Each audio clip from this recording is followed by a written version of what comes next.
what are some of the ways you would coach someone to prepare to have a conversation that's gonna, be an accountability conversation, I guess is what we're calling these, is like a hard conversation, which is addressing an accountability or something someone missed or they didn't follow through on. Like, how would you suggest someone gets ready to do this well? Well, I think there's 4 or 5 things that are really traditional, and then I think there's one thing that's very non-traditional that I have found when I coach people works, which Mhm. is, the traditional things are like, okay, get really clear about what's really the problem, and this comes from like the crucial conversations and crucial confrontation work that's from, Patterson, Jenny, McMillan, and Swilzer, and those crucial conversation books, they say like, get clear about what you're confronting and what it is Mhm. you're not just fighting the person, you're fighting this particular behavior, this thing. So I think you have to get clear about that. You have to walk through in your head, what do you think the person's going to respond?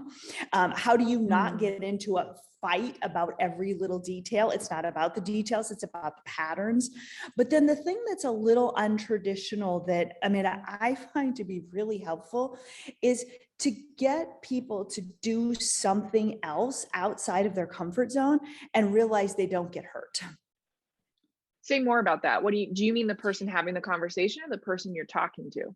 The person that's going to have the hard conversation, Okay, okay, yeah. because nobody likes to do something like that's outside of their comfort zone. So I can think of like one of the last executives that I was coaching. I asked her to do some things outside of her comfort zone, and Mhm. she would laugh if she saw this because she's a current health center person that we're working with, and and she she was like, okay, I talked to somebody about this. I'm like, okay, but like more, do more. So then the next week, like do more, do more. She's like, okay, I skipped to the mailbox singing to myself. I skipped all the way to the mailbox and like singing to myself.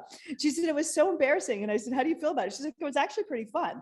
So it was like getting her to this place of like, when you do something that's uncomfortable, it's actually not like the death of you. People don't shun you. It's just, you're make yourself a little more malleable, Mm. because otherwise you Mhm. fall back in your own ruts and then you don't grow either. Because it's not just about helping the other person. You have to keep growing yourself too.